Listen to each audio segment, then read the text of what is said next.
Well, thank you, Mr. President.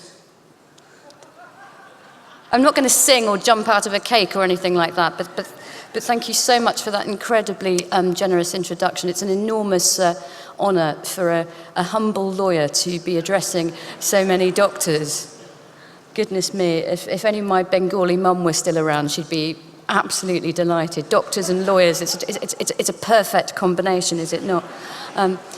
I say that, but as the director of Liberty, I'm more the campaigner and the activist these days. So possibly a lawyer in recovery. No, actually, you never recover. In remission. In remission. That will be good enough for me. You may recall that the Sun newspaper once called me the most dangerous woman in Britain. Yes, thank you. Thank you.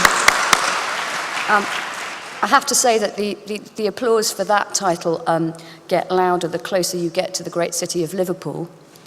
And I have someone from Liverpool's in the house, great. And I have enjoyed and dined out on that title for some years until it was stolen from me by a certain charismatic politician who runs the country in which we're meeting today.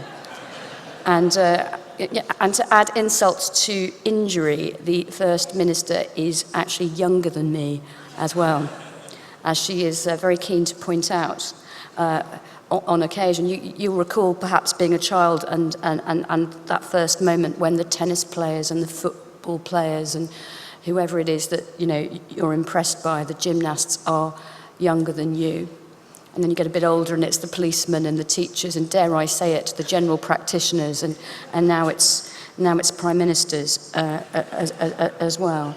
But more seriously, it is a great privilege to address you at such a challenging moment for fundamental rights and freedoms in these islands, in Europe, and across the world.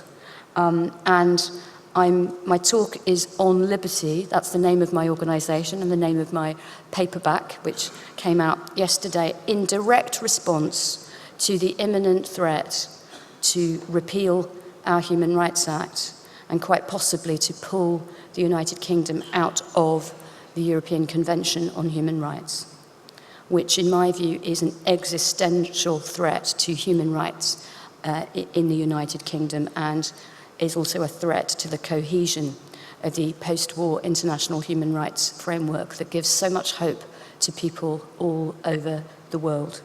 People who... Thank you. So a little about Liberty first. Liberty, or the National Council for Civil Liberties, was founded in 1934.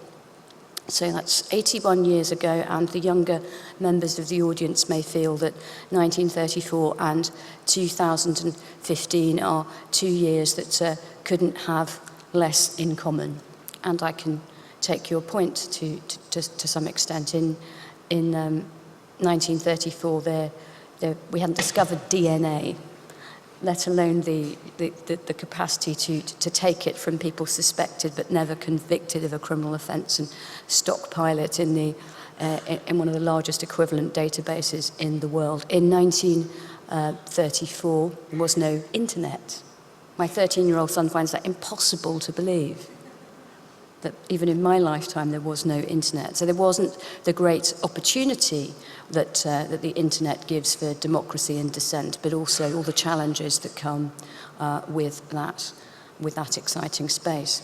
In 1934, there was barely TV, let alone CCTV or reality TV.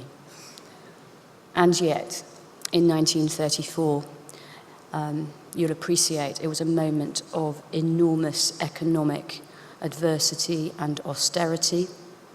1934 was between the wars. The country lived in the shadow of one great war and perhaps didn't quite know it yet, but another one was coming. In 1934, certain newspapers that are still thriving, or at least in existence today in our country, would regularly run front pages and headlines about how terrible it was that desperate refugees were swarming to our country from Eastern Europe. And now, with hindsight, in the light of what happens next in that story, I think some of those newspapers that often print similar headlines ought to really have a sense of history and perhaps a little sense of shame as well. But thank you. But the particular prompt for the formation of the National Council for Civil Liberties was when the hunger marchers had come from the north of England and they'd marched all the way to London, and they'd assembled in Hyde Park and been promptly duffed up by the Metropolitan Police. That, of course, would never happen today, would it? And in particular, the tool that was used was that undercover police officers dressed as hunger marchers, and they went amidst the throng, and they behaved violently in a deliberate attempt to justify and trigger a violent policing response, agent provocateur. And you might think that that would never happen today, but what about those women in the environmental movement? You read about them within the last few years? Those women who went to Greenpeace meetings. They weren't jihadis, they were radical vegetarians. You know, what's a bad bowl of quinoa going to do to you? But they went and they formed friendships and relationships and intimate relationships and familial relationships and had children with men who a few years later disappeared, and it turned out they were undercover police officers.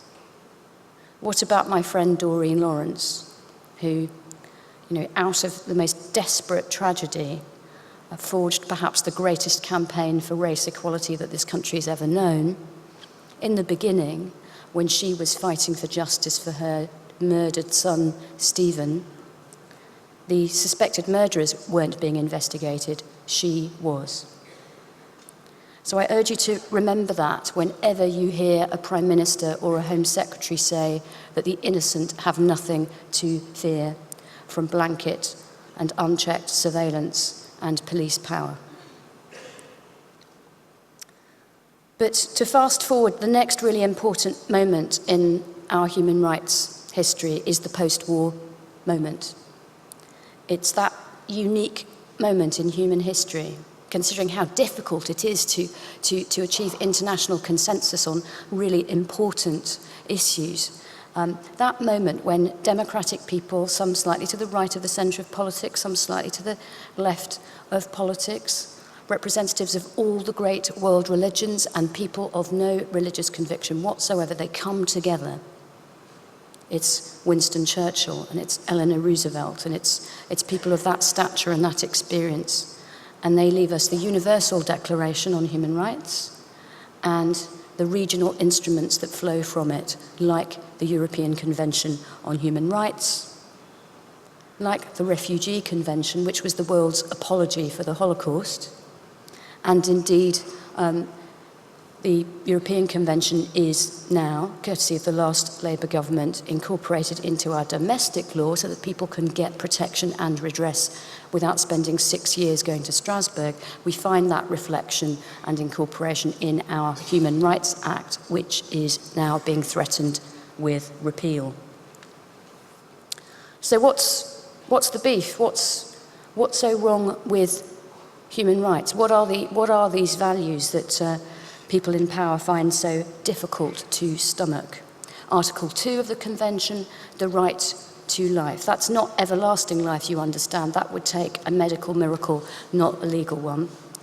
But certainly a positive obligation on the state to protect people and indeed to investigate unnatural and untimely death. It's Article 3, the right against torture and inhuman and degrading treatment. That's not just prisoners and people who've been victims of extraordinary rendition. Goodness, I love those euphemisms, don't you? That's not beautiful singing. That was kidnap and torture in freedom's name. But it's not just people in faraway prisons. Inhuman and degrading treatment has protected children in this country from being beaten and put in intensive care by their parents and step-parents, who then were, before the convention was engaged, were able to argue the defence of reasonable chastisement. It's the article that's protected rape victims, who until just a few years ago would go to trial take that very difficult step of complaining of rape and going through the process to find that they were being cross-examined in person by the alleged assailant for several days at the Old Bailey and felt raped all over again. Article 4, the right not to be subject to slavery. There was no criminal offence of holding someone as a slave in this country as late as 2010, until my Liberty colleagues brought cases against police forces and against the state for not stepping in relation to modern-day slavery, and now there is an offence, courtesy of Article 4. Article 5, the right against arbitrary detention, which has so protected in the post-war period people with mental health problems in particular, who in the pre-war period, as you know, were so often just shut away and forgotten about with no respect and protection and hope. Article 6, the right to a fair trial, the right to know the case against you in a criminal case, the right to legal aid that has been so obliterated in recent times in the UK. And perhaps, incredibly important now is the new frontier of human rights debate, Article 8, the right to respect for your private life, your family life, and your correspondence. And in the age of big data, in the age of the internet, this value is so potentially under threat. Now, it's a difficult one, because privacy, like conscience and association and even speech, cannot be an absolute. It's not like torture or slavery. And indeed, there are few absolutes in this framework. It is right to interfere with privacy for certain laudable reasons, like crime prevention and detection and national security and all sorts of laudable public goods. But that interference has to be proportionate and in accordance with law. And my concern is that in recent years, that has not always been the thinking. And it's a combination of the war on terror and the nothing to hide, nothing to fear mentality and the exponential developments in internet technology in particular. And to people who say that privacy doesn't matter and it's a bourgeois luxury like net curtains, I just remind them that, yes, of course, it's balanced and it's qualified, but life without any respect for privacy would be a life without intimacy or dignity or trust between people and would change the whole flavour of our society. You as doctors and general practitioners know how important patient confidentiality is. And without it, how would you enjoy the sacred trust that you have in your consulting rooms?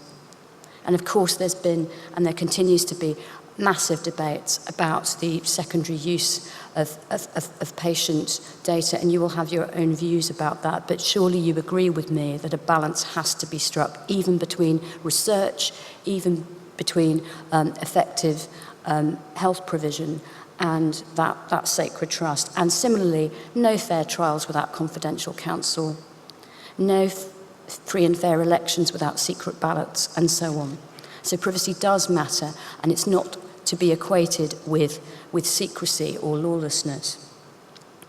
And as I've mentioned, conscience, association, speech, but in my view, the key to the human rights kingdom, the most important human right of all, is to be found in Article 14 of the Human Rights Act and the Convention. Now, how could there be something more important than the rights I've been discussing? Torture, slavery, free speech. Well, in my view, and it's just my opinion, the most important human right of all is equal treatment under the law. It sounds a bit technical, a bit legalistic. We lawyers call it non-discrimination. We humans call it empathy. It's the idea that you treat other people as you would like to be treated. You walk around in someone else's shoes. You don't do to the minority group, to the others, what you wouldn't have done to your own family and to yourself. And it is a great, great discipline on democratic majorities. And it's a way, in my view, in which the courtroom and the ballot box can sometimes come together. Because in recent years and in years long past, it's hasn't it always been the way that threats to rights and freedoms start with a small and disenfranchised group first, and with majorities tolerating things for the outsiders that they wouldn't tolerate for themselves? Because we all love human rights, surely, our own. It's other people's that are a little trickier. Right now, just for a few minutes more before questions, my speech is free and yours is a little more expensive. And it's easy to love our own children, but other people's children are either refugee statistics or, perhaps closer to home, the hoodies from hell. And I think that is an instinct and a danger that you will recognise in the communities that you serve. And it's a danger that you will recognise even in postcode lotteries and healthcare provision and so on. And ultimately, that is the big beef with the Human Rights Act. Government says that they will replace it with a so-called British Bill of Rights and Responsibilities with common sense. And what they really mean by that is that they will curtail the groups of people who will be allowed to enjoy the protection.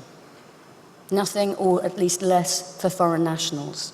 Nothing for people who have complaints against the MOD or the armed services, whether that's prisoners in Iraq or whether that's young people in uniform who were let down by the authorities that they served.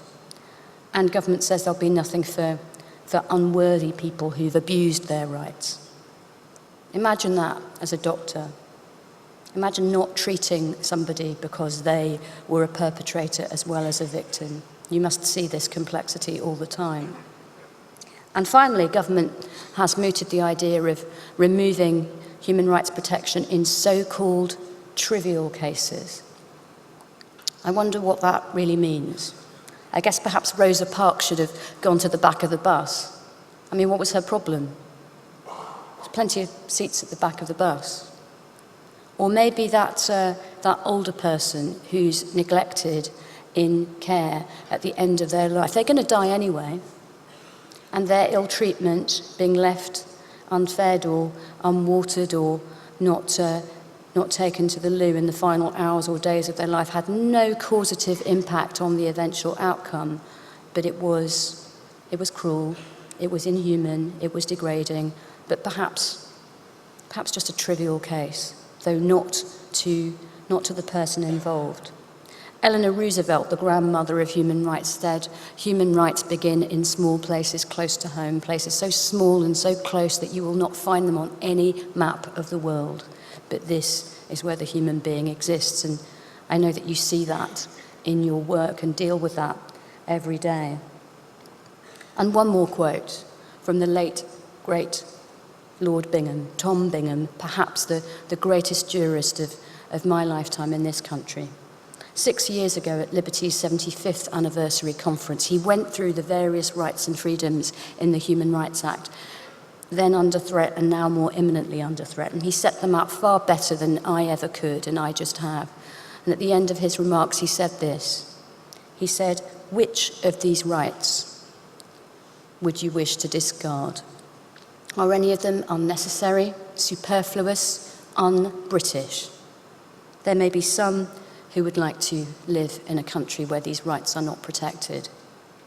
But I am not of their number. Nor am I." Thank you for listening.